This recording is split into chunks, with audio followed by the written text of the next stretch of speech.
गरुड़ पुराण के अनुसार नरक के 28 प्रकार और वहां मिलने वाली 28 सजाएं। इस टॉपिक का यह दूसरा पार्ट है।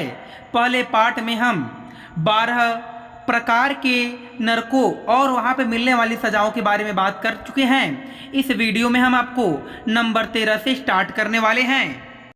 नंबर 13वां, धूम्रपान उन लोगों की मंजिल है जिन्होंने जगत को नशे, जहर, प्रदूषण से ग्रस्त किया है, जहां सड़ी चर्बी जैसे धुआं हर छिद्र में घुसता है, सांस का हकलाना, आंखों में धुंधलाहट और छाती फटने जैसा दाह, यह अंतहीन क्रम है।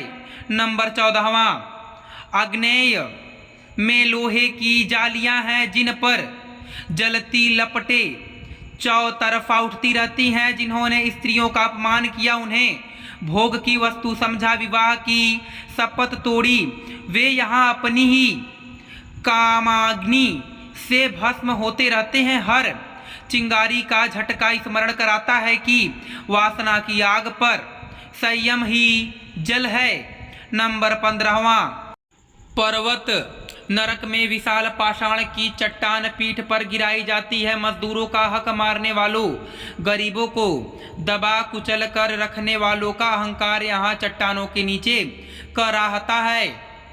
दबाव इतना कि स्वयं अस्थि मज्जा पिघलने लगती है, परंतु प्राण तुरंत नहीं निकलते। नंबर 16वां, जब समाज में अफवाह का जहर फैलाया जाता है तो उसका फल सूचीमुख नरक है। यहाँ गर्म लोहे के सुई शरीर में दाग धब्बे बनाते हैं। जीवा मेंढक की भांति बार बार निकलती है।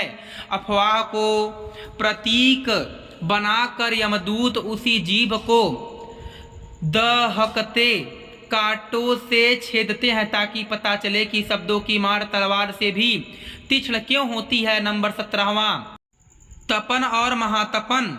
दोस्तों, इन दोनों नरकों में अग्नि का ताप चरम सीमा पर है। जिन्होंने अपस्थियों को, सत्य के साधकों को सताया या धर्म प्रचार पर आक्रमण किया, वे यहाँ आग की आग में लिपटे रहते हैं। त्वचा गलती है, नसें फटती हैं, किंतु मृत्यु नहीं आती। यातना का विस्तार ही यहाँ का समय है। नंबर 18वां, सनप्राण नरक में खौलते लावे की नदी है।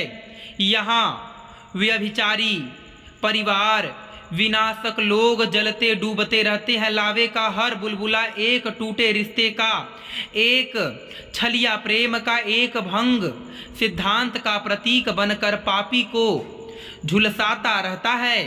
नंबर 19वां, कूड़े कचरे जैसा बदबूदार अविची नरक उन व्यापारियों और अधिकारियों का अंतिम स्थल है जिन्होंने रिश्वत और बेईमानी से समाज को दूषित किया। लोहे के हथौड़े पकड़े, चमड़ी उधड़ी, फिर भी शरीर दोबारा जुड़ जाता है ताकि दंड रुक न सके। नंबर 20वां, कृमि भोजन। नाम ही बता देता है, यहाँ शरीर कीड़ों का आस्तित्य स्वीकार करता है। मृत्यता का मुखौटा पहनकर पीठ पीछे वार करने वाले विश्वासघातियों के लिए यही नियति तय है। कीड़े आंतरिक अंगों से रेंगते रेंगते आत्मा तक पहुँचते हैं और पापी को न तो निद्रा मिलती है न ही होश। नंबर 21वां, झूठी गवाही देकर बेईमानों से रोटी कमाने वाला। जब लालाभच्छ पहुँचता है तो उबलता लावा उसके कंठ में उलेड़ा जाता है। जीभ जलती है पर शब्द फिर भी निकलते हैं, हाय क्षमा, मगर यहाँ क्षमा अनसुनी रह जाती है। नंबर 22वां, विषसन में लोहे की तलवारें लगातार शरीर का रक्त निचोड़ती हैं। निर्दय हत्यारे, निष्ठुर कसाईया, वे जो मांस भक्षण के लिए प्राणियों को बेहद कष्ट देती है। यहाँ खून के प्यासे वातावरण में अपना ही लहू पिलाए जाते हैं। नंबर 23वां, बलात्कारियों और यौन शोषण करने वालों के लिए दंड सूकर। नरक है सूअर के मुंह वाले काले, कठोर सजी शरीर वाले यमदूत। भाले से पापी को हवा में उछाल उछाल कर पटकते हैं, हर चोट उनके दैहिक पापों की याद दिलाती है, हर चीज उनके पीढ़ियों की लाचार प्रार्थनाओं का प्रतिघात बनकर गूंजती है। नंबर 24वां दोस्तों, छार करदम में विशाल खौलते तेल के तालाब हैं, जहां धोखेबाज व्यापारी वाड़िक डुबकियां लगाते रहते हैं। जैसे वे सौदों में लोगों को डुबोते रहते हैं, वैसे अब तेल उनके नासिका छिद्रों तक घुसता है। बचने के लिए हाथ मारते हैं तो यमदूत लोहे के गदाओं से दबाकर पुनः तली में पहुंचा देते हैं। नंबर 25वां, दान से मुंह मोड़ने वाले, भूख को अनदेखा करने वाले, उनकी मंजिल सारमय नरक है। वहां नरकीय कुत्ते, लाल आंखें, नुकीले दांत पापियों का समस्त मांस नोच नोच कर खाते हैं। आश्चर्य यह है कि मांस क्षण भर में पुनः उग जाता है ताकि कुत्तों का भोजन निरंतर चलता रहे। नंबर 26वां, अत्यंत हिंसक अपराधियों के लिए वही ज्वाला है, लपटों का महासागर। मृत्यु क्षण भर में आती नहीं, आग बुझती है तो यमदूत पुनः अग्नि प्रज्वलित कर देते हैं। यह दंड बार बार उठता है, जैसे उनकी हिंसा बार बार किसी का जीवन नष्ट करती रहती है। नंबर 27वां, जल संसाधनों को जहरीला करने वाले, नदियों को प्लास्टिक से भरने वाले लोग उदक नरक में जाते हैं। अम्लीय जल की धाराएं शरीर को गलाती हैं।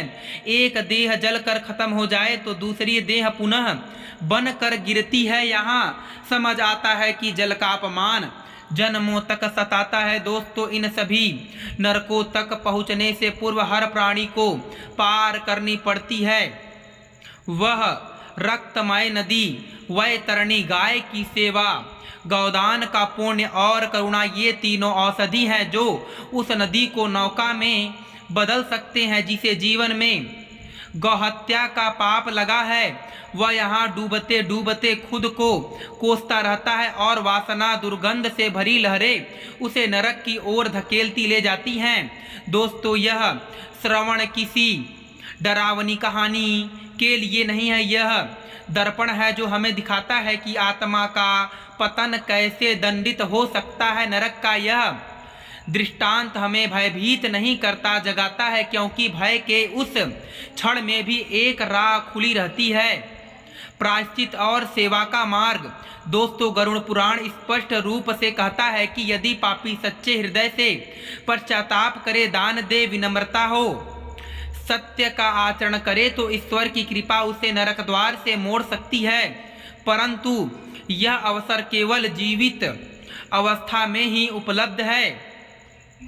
दोस्तों, मैं उम्मीद करता हूं कि आपको नरक की यात्रा की यह कहानी पसंद आई होगी। फिर मिलेंगे आपसे अगली कहानी में। आप सभी का धन्यवाद।